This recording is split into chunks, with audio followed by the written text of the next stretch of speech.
Yo, what's happening, guys? Welcome back to my channel. Hope you're all good. Hope you've had a good week.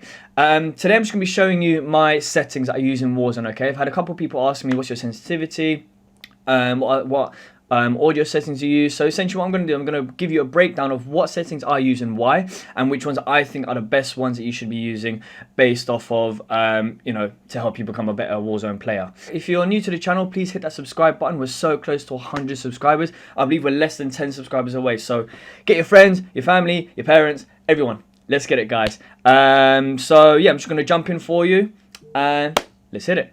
Alright guys, so let's get to the settings. So I'm going to start with general and just move across. So I play it on controller, and here's my controller here. So I just play it on a standard DualShock 4 controller, PlayStation 4 controller, with a long stick control freak and just a grip because my left analog essentially started to wear away. So nothing special there. The only thing that I do put on is the official PlayStation back button attachment. As you can see here, I believe it should turn on. No, maybe not. So there you go, back button attachment for the DualShock 4. Definitely worth looking into, especially if you do want to get into playing Scuff. Scuff controllers, I get they're not within everyone's price range, so stick with that for now, and then once you decide to get Scuff controller, there you go. Right, so field of view. So I do play on PC, guys, as you can see here. So some of the settings won't be for console players, so what I'm going to do is just kind of let you guys know what's more for PC and what's more for console players. So field of view, PC players only. I wonder when they're going to bring it to the next gen consoles. At least I can imagine PS5 and Xbox Series consoles, they'll be able to get that soon. Don't know when. But field of view, so essentially what this allows you to do is see more of the map. So I believe 80 is the pretty much the console standard. So that's essentially what you see. I play on 120, so I see definitely more of the map. So essentially if I'm on the corner of your eye, I'll see you before you see me. That's why PC players are kind of they've had an advantage over console players for so long. So in terms of the ADS field of view, so I have mine unaffected.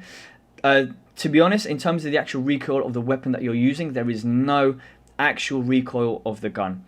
If I have it unaffected because there's less visual recoil, which helps me focus on landing my shots more. I've played with it like that for so long, I'm just going to stick with it. Moving over to brightness, so essentially you don't want this on max, guys. You absolutely do not want this on max. What this does is just makes your game look washed, and if you're staring into that damn sun on Verdansk, it's not the one, guys. You're not going to be able to see anything or anyone. So definitely, I have mine at about 55. Definitely not that one. This one here, 55, boom. There we go. Pretty much a lot of the things I have in general are pretty much just standard. I haven't touched them. Don't need subtitles. I used to have colorblind type on. So this is something that console players can actually look into. So what I used to play on, I'm not colorblind, just for the reference. I used to play mine on, I don't know how to pronounce this. Please don't take the piss out of me, guys. Detronopia.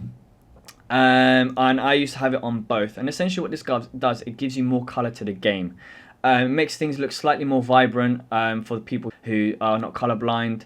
And I used to play on it a lot when I was playing on a console.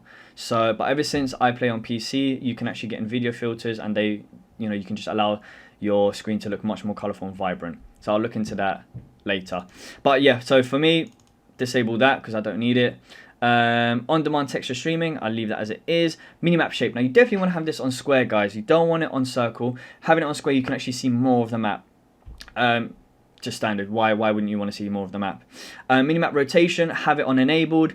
The last thing you want is for you to be saying, oh, they're to the left, and to the left essentially isn't where your teammates will be looking either, because their left is going to be different to your left depending on whether you're looking all in the same direction or not. And letters, for me, I prefer letters rather than numbers. It's much more easier. West, southwest, north, much easier, guys. These things here, standard, and all standard, yeah. Moving over to graphics, guys. So console players will not have this graphics option. So this is mainly for PC players, okay? So I have a Dell monitor. I have an RTX 2080 Super. I've played on a while. My monitor is 144 Hertz or FPS, so that's the max. And it's only a 1080p monitor. You can increase it if you wanted to, providing that your monitor actually has the capability to. So you've got 1440, I know some people, they even play on 4K if they've got the strong hardware, such as like a better graphics card than what I have. So yeah, VSync. So I looked into VSync a bit, and essentially what it does is it stops your screen from tearing, okay? So if you have it on, it will only cap the FPS to what your monitor can put out. Great, you know? However, what I've realized when I play Rebirth, for example, which I play a lot, I don't actually notice a lot of screen tearing. So yeah, I mean, if I'm wrong, please let me know down in the comments. I'm always looking to learn and better myself, so please let me know. So I have it as that. NVIDIA highlights is where I get those cool clips. I always have it on for you guys. Details and textures. So I have my stream quality on just so I can actually, you know, get some good quality for you guys. So I have my texture resolution on low, just because I played that way for so long. Pretty much everything else that I have on high, you can have on high without it affecting your VRAM. So scrolling down, all shadow map resolution. So for example, with that sun beaming down in Verdansk, you can kind of see your opponent's shadows, especially if they're on buildings and you're quite below them. So have that on normal at least. Enable the cache spot shadows as well. Same for the sun shadows. Particle lighting I have on ultra just because I'm extra. SSR, no. And filmic strength, definitely on 0, guys. Now, the NVIDIA DLSS. So essentially what this does is boost the performance and the visual capabilities of the game. Now, I don't have a 2K monitor, a 4K monitor, or even an 8. So for me, it just makes no sense to put it on. I'd rather just leave it as it is. Essentially what it's meant to do is give you more frame rates and make it look better. Nah, I don't really need it, and I've tried it on and it just makes it look worse in my opinion. So I leave it off for me. Depth of field, off. Both motion blurs off. Motion blur is essentially, with world motion blur, as you're trying to track someone, the entire screen just looks blurry because you're kind of whizzing past. It tries to make it look more realistic. No, just no. Weapon motion blur disabled. Again, as you're trying to track someone that's pretty close, your weapon will blur, which can impact you being able to see your opponent. So, no. Film grain 0, no. And the rest are just standard. Moving over to audio, guys. So I've played around with a couple of the audio mixes. I believe the default is home theater, correct me if I'm wrong. And I used to have it on boost, and ever since I put on boost high a couple of months ago, game changer. Boost high is essentially where you can hear that extra detail through your headphones. Now, if you're not playing with headphones, guys, definitely make sure you do. I play with Astros A20s. It's a good budget headphone, a good quality as well, and it kind of goes with the PlayStation 5 also, so yeah. But I believe the ones that a lot of the pros use are Astros A40s or even A50s, so if you've got the cash, why not splash? I didn't, so here I am. But definitely worth looking into headphones, guys, especially these Astros A20s. Master volume, so essentially I want to hear everything that I want to hear to the best possible and as loud as possible, so why not have it on 100? Music, you do not want that on at all, guys. My personal recommendation, don't. Especially if you're in that final circle and that music starts to play. Yes, it can get you pumped, but the last thing you want to do is die to someone who's running behind you and you couldn't hear their footsteps because the music is blasting. No. So have that on 0. Dialogue volume, this is actually pretty useful. So this is where your operators and your teammates operators will give out will give call outs to someone parachuting over you, or if someone's popped a UAV or an advanced UAV. So definitely have that on. Not max probably, but I have mine at 30, so maybe around there. Effects volume, 100, guys. So every effects that a game will give, bullets, shooting, footsteps, which is the major one, even people slide cancelling down the hallway that's next to you, you'll hear all of that. So definitely have that on 100. Juggernaut music, I can't remember the last time I got a Juggernaut in Warzone, so disable. If you've played Call of Duty for so long and you like the classic hit markers back in the old school Call of Duties, you can have that on. This is just personal preference, or you can actually have it off. No, definitely have it on. But I have mine on Modern Warfare. Mono audio, guys. So this is very important. So when you've got your headphones on, if you have it disabled and your opponent's to the right, you'll hear it in the right side of the headphones. Same with the left, behind, in front, above, all of it. It is hard to tell sometimes, so you do need to pay close attention. Obviously, you just get that through practice and through playing. But definitely have it off. If you have it enabled, no matter where they are, it's going to sound exactly the same in your headphones, and it's not going to help you at all, guys. So disable for sure. Voice chat. So pretty much I have it as default and standard right up to the open mic recording threshold. Voice chat volume, so I have mine on 150. This is my teammates when we're talking in game chat, so not party chat through Discord or consoles, just the actual Warzone game chat. I don't want theirs too loud. I don't want theirs to be overpowering my game effects audio. However, I want it loud enough so when they're giving call-outs where an opponent is, I can hear them clearly. Microphone volume, so I set mine to max and I just get my teammates to kind of adjust their audio settings accordingly. If it's still a problem, then I'll end up reducing it. Voice chat effects, just have it off, guys. I mean, stealth comms, classic chatter, makes it sound cool, but just if you're looking, to play to the best of your ability, I'll probably just have it off.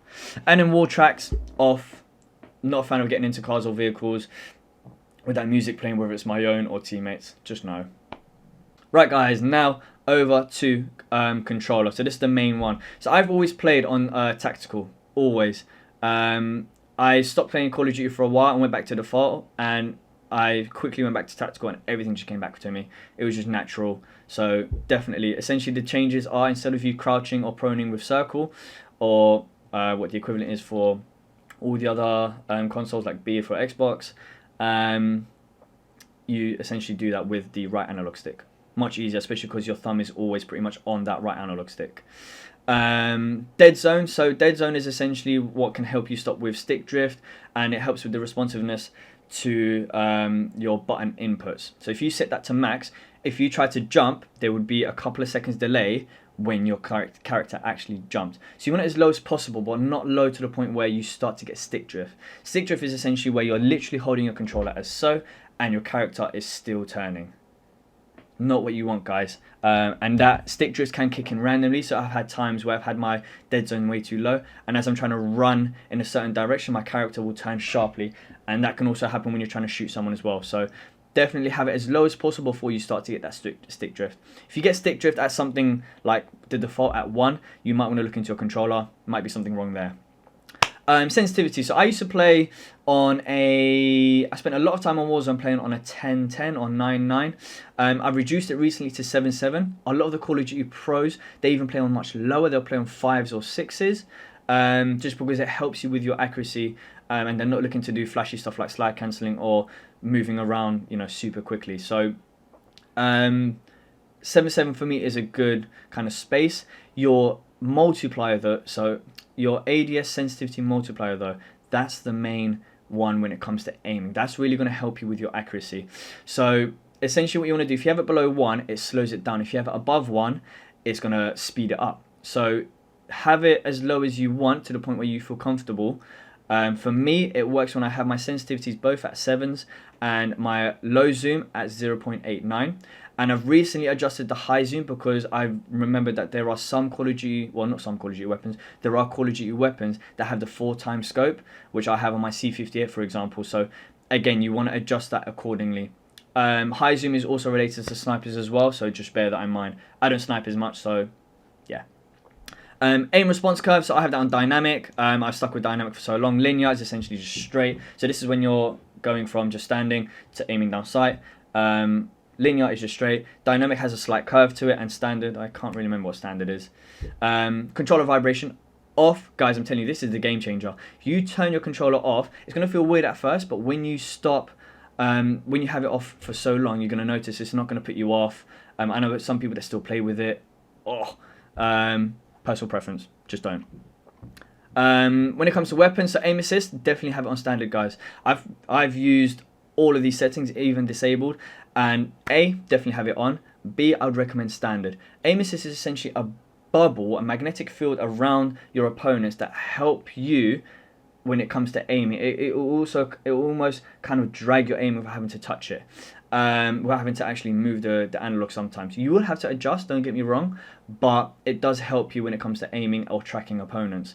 And standard has the biggest bubble out of the other two. Precision is if you're aiming close to targets, then it will get sucked in.